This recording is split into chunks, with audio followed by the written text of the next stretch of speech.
early do you start on Tech? You've seen him for 4 years. You know Cliff backwards and forwards. Yeah, what handled this the same way we handle. It would have been BYU, and last year we had I think it was before Maryland. We handle it the same way all the time. That way you give the players an idea of what to expect.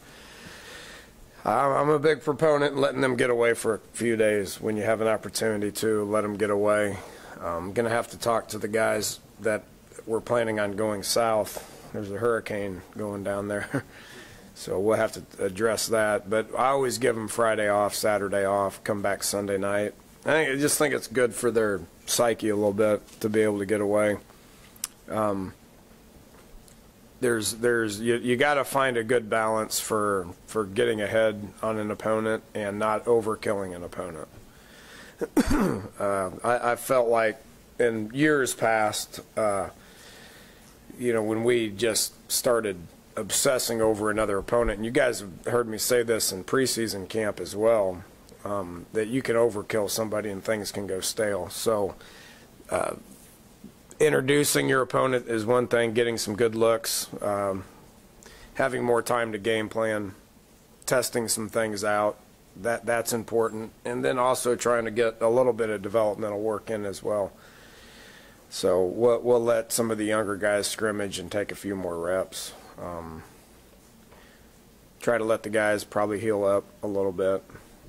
I think our overall health is pretty good, but let them get away from it. The mental health aspect of it probably is every bit as important as the physical aspect of it.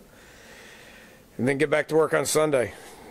We talked a lot about last Sunday, a couple days ago. We talked a lot about doing the right thing this week, but getting ready to embrace the grind for the next 8, which is not uncommon in football. So that's where we're at. Too soon to tell if Crawford and Fleming will be full go for Texas Tech? Should be. Crawford is going to be in a green jersey this week and then will not be in one next week. So he's full go, and Fleming is full go right now.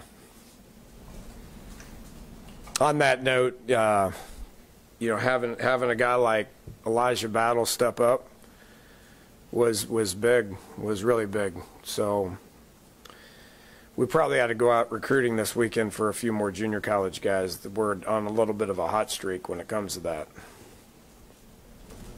Having Kaiser White as the defensive player of the game and Justin Crawford as the offensive player of the game, probably had to go find some more of those guys.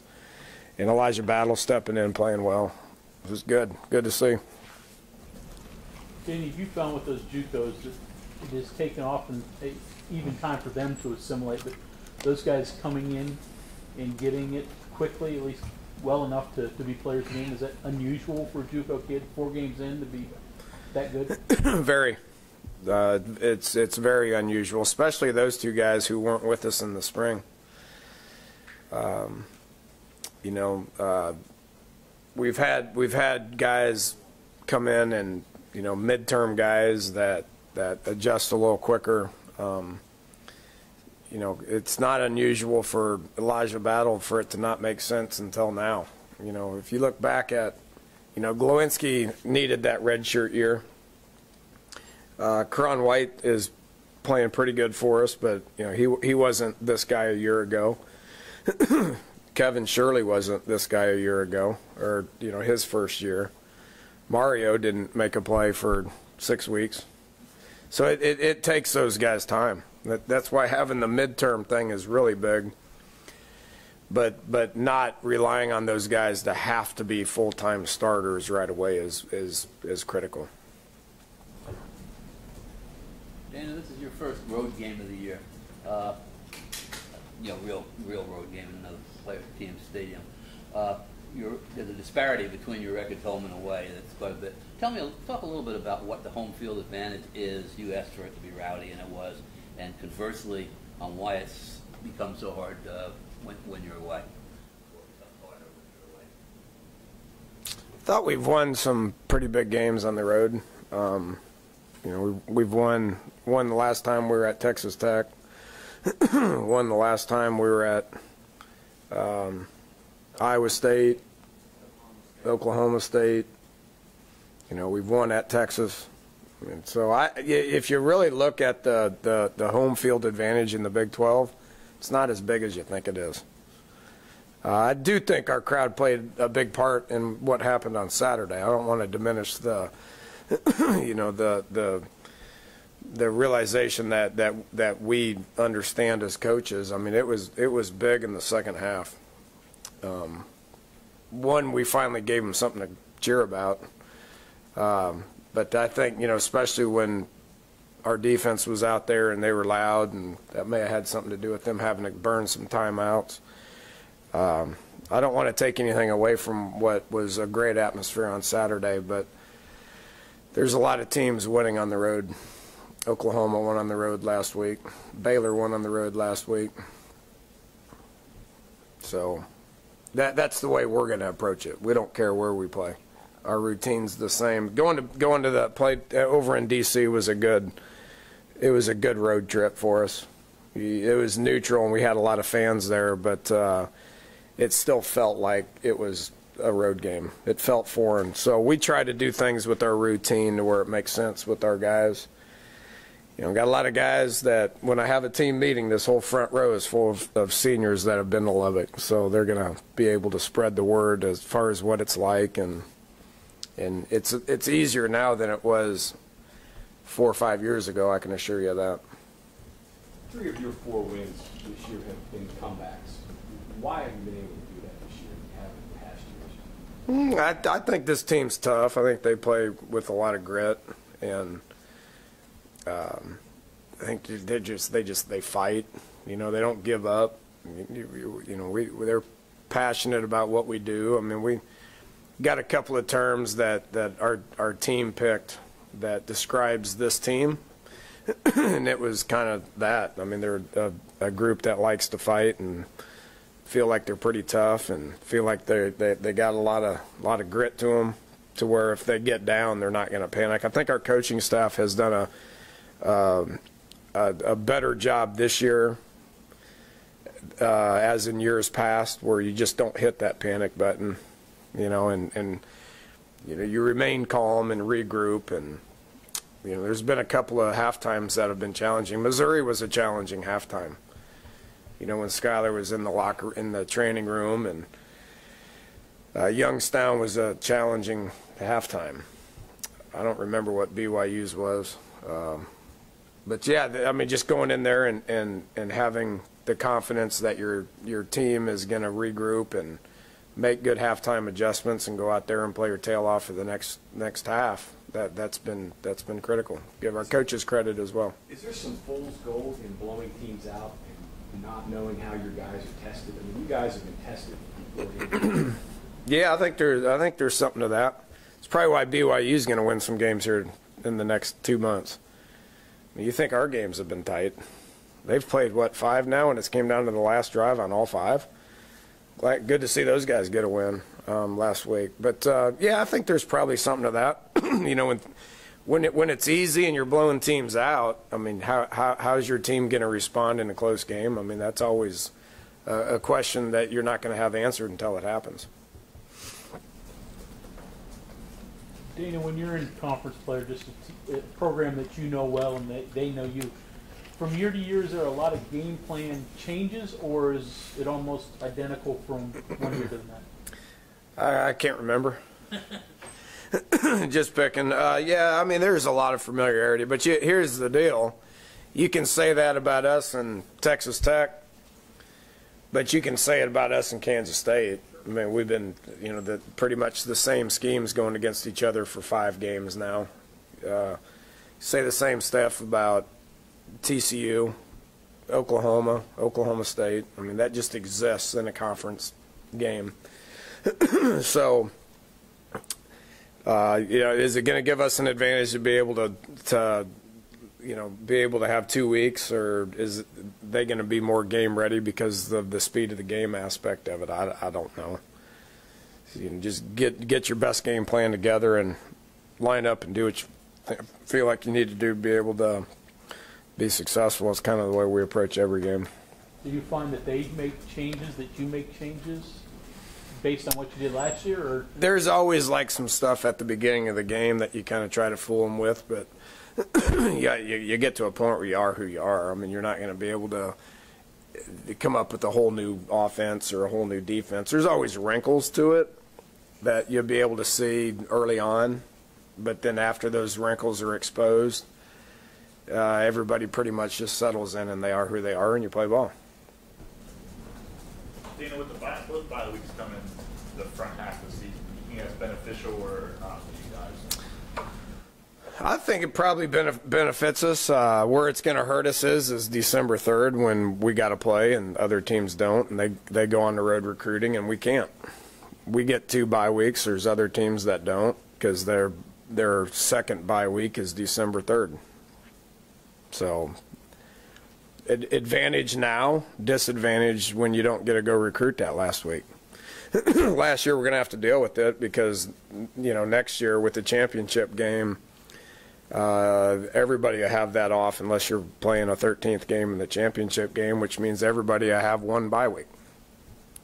That's what everybody else does. So I don't view it as a disadvantage. We gotta use this week for some recruiting because we're not able to recruit that last week when everybody else is. With the K-State game a little bit further in the rearview mirror, have you guys had a chance to think a little bit more about how you guys might handle the 2-kicker situation, and how do you think you might work that heading into Texas Tech? I thought Mike did good on Saturday. Josh is not. He's rusty, so we'll see how they practice today and make decisions based on how you practice. I don't view kickers any differently than I do quarterbacks or D linemen. Said that after the game, and in the same way right now. See how they practice. You know, we go out there and watch them kick, and if it looks good, we go with the one that we feel better about. Is there a possibility that Josh is your 45 and out guy at times, and Mike 45 and in? Or? Mike's got more pop than Josh. So we'll look at it and see where they're at here today. Is that an everyday thing, or is that just because Josh is rusty and he's not there yet? He eventually will be. We'll talk about something else other than kickers. I hate bringing kickers to the forefront on things. Just ignore them. Kickers, snappers, those guys, just ignore them. Billy Kinney had a great day. Our punt team looked great. I mean, he's doing a great job of flipping the field. And, you know, special teams wise, I think 2 years ago when we gave up a punt return and lost, and last year we gave up a couple of kick returns and lost. That didn't happen this year, so good for special teams. What was your assessment of the offensive line play? Very, very, very average. It was our worst game to date. T.O. played good. He's always gonna. Everybody else was very below average. That needs to improve. I get now. When you say something like that, you know why? Because Kansas State's pretty good. I mean, why was it a low-scoring game? Because Kansas State's defense was really good, without a doubt, the best defense we faced this year. Don't think it's even close. I mean, those guys are good on defense. They got next-level guys. They got experienced guys. They got, you know, when they were at their best last year, Game 12. They're much better now than they were last year, Game 12. So give them guys some credit for that as well. Their front's really good. You know, we've been hearing about David Long for a year now. We've started to see him now in games. I mean, as a practice player, what were you seeing that you felt like once he got out there, he had a chance to do something? Not as much practice, but how he was playing in games. You know, I would guess, you can ask Gibby, I would guess he probably played 30 snaps a game. He was on all the special teams for the first 3 games, and his production was really good. So we felt like it was time to make that change. And I mean, it's not surprising to me. I watched them all last year, trying to block him on when he was on scout team. Suggested on numerous occasions to pull his red shirt and play him. because I thought he was game ready last year. He went in there and made a difference. He's doing a good job. Proud of him. Same schedule with recruiting this week?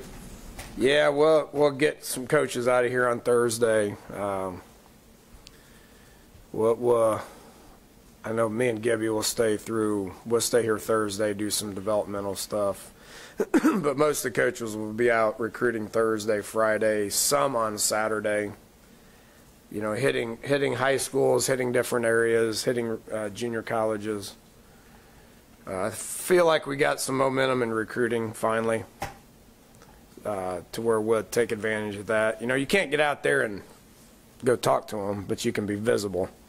Talk to them on the phone and you know, text message with them, do the Twitter thing, all that good stuff. But just being visible and supporting guys that you want at games, I think, is very important. How much evaluation's going on? Not just a ton. This is an evaluation period. I don't know if the NCAA is talking about revisiting it, but this is an evaluation period where I don't know how much evaluation you need to do with huddle and all that stuff. You can sit there and watch everything that they do. But go out and eyeball them is important, like I did when we went down to Mississippi the last time I was out. You know, put my eyes on a couple of guys and we liked them. You know, there's a little bit of that, but just supporting them probably is the biggest thing. Watching some games. Then back to work on Sunday. Would you expect teams to start doing some special things with Gibson, with Shelton Gibson, to, you know, it hasn't looked like yet they've really doubled up on him or anything like that a whole lot? Well, they have. I mean, the first couple of games, they kept their safeties back, and we, you know, to see, and we've shown where we can run the ball, to where safeties are starting to come down. Kansas State put a sixth guy in the box, and they didn't do that last year. They did this year. Which makes more one-on-one stuff. So I hope they do something. I'd like to see when safeties are over the top. Makes it easier to run the ball. It's easier to scheme things up and run the ball versus good numbers than bad numbers. So I hope he continues. He's a special cat now. Being able to track the ball and catch it over his shoulder, he hit that catch he made. I don't know how that didn't get called when they ripped his head off, but that's him. I mean, he can track the ball and catch the thing. Probably should have targeted him a couple of more times, and he needs to continue to work on a lot of underneath stuff. That's the thing, part of his game that he needs to continue to do. But that definitely gets people's attention and moves those safeties back, which opens up things underneath for our inside receivers and our run game. You used Marcus Sims a little bit, Gary Jennings more snaps. Are you getting the depth there that you're wanting? You didn't think you had it earlier? It's going to continue to get better. Gary's becoming seasoned. He's settling in. Javon had his best game. Marcus is another. Marcus is more like Shelton than anybody we got. I mean, he can really stretch the field. Still raw, still trying to figure things out. But you know, those six. Mathis is giving us good depth on the inside.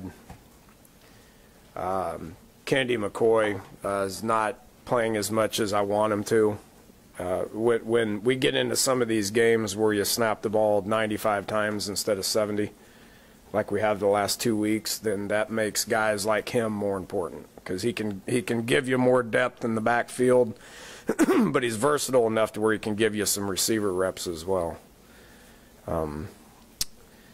So that's going to be important moving forward. Any plans for Smothers? Not at this point, no.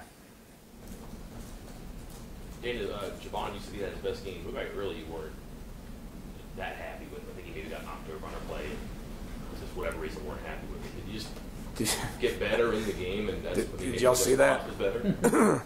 Yeah, I got mad there for a little bit in the second quarter. We busted a couple of assignments was the biggest issue I had. Guys not where they were supposed to be. And it happened on critical downs. You're talking about third and long, fourth and long.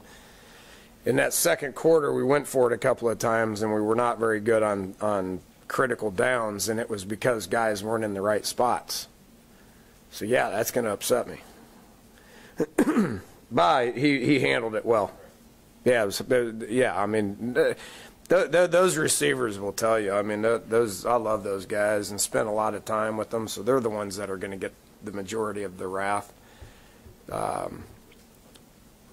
It's just the way it is. They know it. But they all responded well. DeKeel's a great leader. I can say about anything I want to him. He corrals those guys, especially the young ones. And Shelton's the same way. And Javon is still relatively young, learning a new position. I got to keep that in mind a little bit. But he responded and had his best game. So he'll keep getting better at that inside spot.